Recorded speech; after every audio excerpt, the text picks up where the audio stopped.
మణిబాబు గారు అంటే మనం ఇంట్లో పిల్లలు ఉంటారు కదా, సో వాళ్ళ పిల్లలను అంటే మన పిల్లల్ని మనం ఎలా పెంచాలి, వాళ్ళ ఎదుగుదల ఎలా ఉండాలి, సో వాళ్ళు ఫ్యూచర్లో ఎలా సంపాదించగలుగుతారు? ఎస్, పిల్లలు ఉంటారండి. ఇప్పుడు మామూలుగా పిల్లలు ఇంట్లో చదువుతూ ఉంటారు. పిల్లలు పెరిగిపోయిన తర్వాత కాన్వెంట్కి పంపిస్తారు, స్కూల్కి పంపిస్తూ ఉంటారు. కానీ ఆలోచన మాత్రం వీళ్ళు సరిలేదని ఆలోచన. ఇప్పుడు అందరూ ఒకే ఈ వేళ్ళు అన్ని సమానంగా లేవు కదా. అవును. ఒకటి పొడుగు, ఒకటి పొట్టు, రకరకాల లావు, సన్నం అని ఉన్నా కదా. పిల్లలు కూడా అందరూ సమానంగా ఉండరు. కూతురుకున్న తెలివి కొడుకు రాదు, కొడుకున్న తెలివి కూతురికి రాదు. ఇలా పక్కంటి వాడుకున్న తెలివి మనకి రాదు. వాళ్ళకున్న తెలివి మనకు ఉండదు, మనకున్న తెలివి వాళ్ళకు ఉండకపోవచ్చు. అవి మనకొద్దు. పక్క వాళ్ళ గురించి మనం పట్టించుకోకూడదు. నేను ఎప్పుడూ చెప్పాను. పిల్లలు ఇప్పుడు చదవలేదనుకో వాళ్ళ మార్కులు కూడా తెచ్చి చూపించినాడు.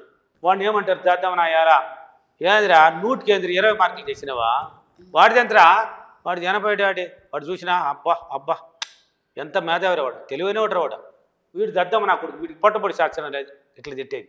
ఎవరు పిల్లల్ని ఇలా తిట్టడం వల్ల అవుతుంది. ఒకరోజు కూడా బాదు, ఎప్పుడు చూసినా చిరాకు పడడం పిల్లల మీద. చిరాకు రే ఏం చదివేది మద్దునాయాలా, వాడు చూడు భలే చదువుతున్నాడా, మద్దునాయాలా వాడు చూడు భలే చదువుతున్నాడు. నీ మాటే మంత్రం, నీ మాట మంత్రం అండి. ఎందుకు చెప్తున్నానంటే ఇది వచ్చి చాలా ఇంపార్టెంట్. ఇది నా జీవితంలో జరిగిన ఒక లైవ్ చెప్తాను ఇప్పుడు. అంటే ఇలా తిట్టకూడదు పిల్లకాయల్ని. వాడు మంచివాడని ఒప్పుకుంటున్నావు, మీ కొడుకు మంచివాడని ఎందుకు తయారు చేయలేకపోతున్నావు? వాడిని పక్కన పెట్టే, పక్క వాళ్ళని ఎందుకు మంది తీసుకోవాలి? నాయనా నువ్వు 20 మార్కులు తెచ్చినావు, వాడిది 80 అంటున్నావు కదా, 80 అయినా వాడు చూసి రాసి ఉంటాడు. నువ్వు చూడగానే ఎంత చేసినా ఈసారి 10 నీదేరా, 1 మార్కులు వస్తుందిరా నీకు ఈసారి. నువ్వు సార్ నీ తెలియంటే నీకే తెలియదురా నాయన, తట్టేమ్మ భుజం పైరా పొర నాయన, నా ముద్దులు కొడుకుపోయి చదవరా, నా ముద్దులు కూతురు చదువుకోపో, ఈసారి నీకు కన్ఫామ్ నీ టాలెంట్ నీకు బయట వస్తుంది పోరా, నువ్వు బలి చదువుతావు. ఇలా చెప్పాలి. అలా చెప్పడం వల్ల ఏమవుతుంది అంటే వాడికి చదవకపోయినా కానీ ఏంది డాడీ మార్కులు మనం తక్కువ చూపించినా కానీ ఇతరులు కొంతమంది కొడతారనమాట పిల్లల్ని. అంటే మార్కులు సరిలేదని కొట్టేస్తారు కోపంతో. వాళ్ళంతా కొడుతున్నారు, మన డాడీ చూడు చెయ్యి మీద భుజం మీద తయ్యేసి చెప్తున్నాడు, నీకు టాలెంట్ ఉందిరో ఈసారి 100కి 100 అని చెప్తున్నాడు అని ఆలోచనలో పడుతుంది ఆ మైండ్. ఆ ఎన్నర్ మైండ్లో నువ్వు చెప్పిందంత కూర్చొని ఉంటుంది. ఆలోచనలు బట్టి ఒకరోజు కాకపోయినా ఒకరోజు నువ్వు చెప్పిందని వాడు సాధించి తీరుతాడు. మద్దు నా కొడక, మద్దు నా అయ్యాలా, మద్దు రాడా, దద్దమ్మనాడా, తెలివి తక్కువనాడా, ఇలాంటి మాటలు మాట్లాడకూడదండి. ఇతరుల గురించి ఆలోచన వదిలేండి. ఎందుకు చెప్తున్నానంటే ఒక ఎగ్జాంపుల్ నా జీవితంలో మా తండ్రి చేసింది. మా జీవితంలో నేను మీ ఇద్దరు అన్నదమ్ముడు, నేను మా తమ్ముడు చదువుకునేటప్పుడు నేను యావరేజ్, హై రేంజ్ కాదు లో కాదు, ఫెయిల్ అవ్వను, హై రేంజ్లోకి పోను. ఫస్ట్ క్లాసులు రాలా, నాకు ఎక్కడ రాలా, ఫస్ట్ క్లాసే లేదు నేను ఈ సబ్జెక్ట్లో, సెకండ్ మార్కులు వచ్చి ఉన్నాయి.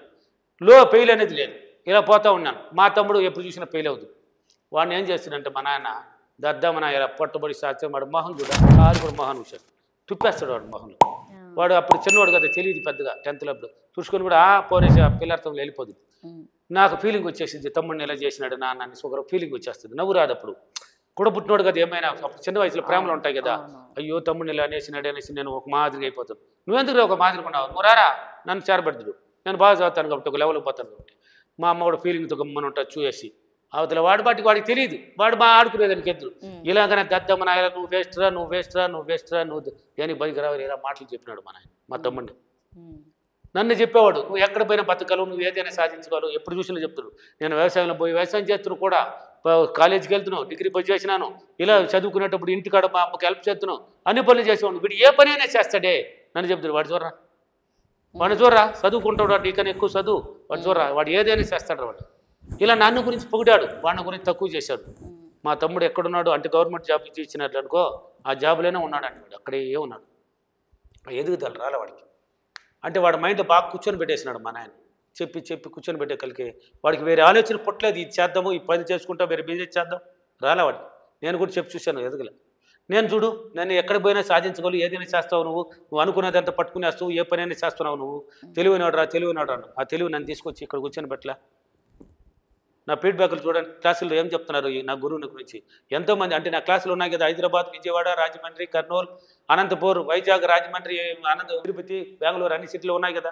ఆ ఫీడ్బ్యాక్లో చూడండి, ఈ గురువు గారు ఏమీ లేకుండా వచ్చి కూర్చున్నాడు. ఎన్నో క్లాసులకు వెళ్ళాం మేము. ఈ గురువు గారు ఒక పెన్ను లేదు, ఒక బుక్ లేదు, ఒక కంప్యూటర్ లేదు, ఏమీ లేదు, ఏమడిగినా చెప్పేస్తున్నాడు. ఎలా? అదే విశ్వశక్తి ధర్మం. ఆ కనెక్టింగ్ అయినా ఆ తెలివి నాకు వచ్చింది.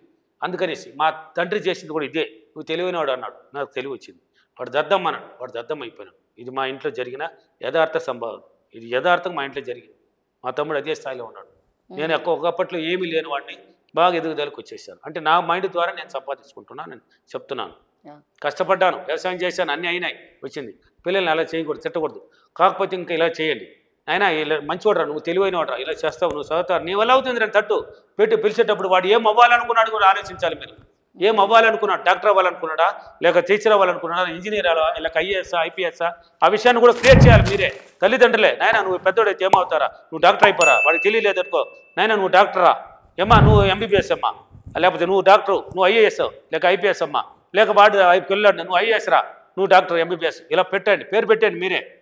పెట్టేసి పిలిచేటప్పుడు కూడా ఐఏఎస్ లేదు చదువుకో, ఎంబీబీఎస్ డాక్టర్ అమ్మా లేదు చదువు, పిలిచేటప్పుడు కూడా ఎంబీబీఎస్ క్రియేట్ చేయి, పెట్టు కావాలంటే పేరు పెట్టి పిలువు. ఇలా పిలవడం వల్ల థాట్స్ రిలీజ్ అవుతూ ఉంటుంది. ప్రతిరోజు వాళ్ళకి చిన్నపిల్లకాయలు కదా, ఏమవుతుందంటే నేను మా డాడీ చెప్పినాను నేను డాక్టర్ అంట, నేను డాక్టర్ అవ్వబోతాను అంట, నేను డాక్టర్ ఏమన్నా అప్పుడు ఎవరిని అడిగితే ఏమవుతాను నేను డాక్టర్ అవుతాను అంటారు. క్రియేటర్ ఎవరు? తల్లిదండ్రులు చేశారు. ఇప్పుడు ఆ మైండ్లో కూర్చొని పెట్టారు. వాళ్ళని అడగండి చూడండి, ఇప్పుడు నేను డాక్టర్ అవుతాను మా డాడీ చెప్పినాడు, నువ్వే రాతాను నేను ఐఏఎస్ అవుతాను, వాటిని కూర్చొని పెట్టులా, ఆ థాట్స్ రిలీజ్ అయ్యులా.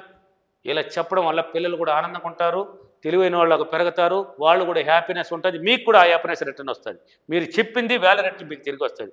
మీరు ఏదైతే ఇస్తారో అది వేల రెట్లు మీ దగ్గరికి వస్తుందని సైన్స్ చెప్తున్నది. నువ్వు థాట్స్ బలంగా పాజిటివ్గా ఇచ్చినావు, అది ఆ సంతోషం మీకు తిరిగి వస్తుంది. వాళ్ళు హ్యాపీగా డాక్టర్లు అవుతారు, ఐఏఎస్లు అవుతారు, ఇంజనీర్లు అవుతారు, మీరు హ్యాపీగా ఉంటారు. పిల్లలు అయితే మనకు కూడా హ్యాపీ కదా, మనం కష్టానికి ఫలితం వచ్చేసింది, ఇంకో వాళ్ళు హ్యాపీ, మనం హ్యాపీ. ఇలా చేయాలి, ఇలా పిలవాలి, ఇలా పెంచాలి. తిట్టకండి, ఎక్కడ కొట్టకండి.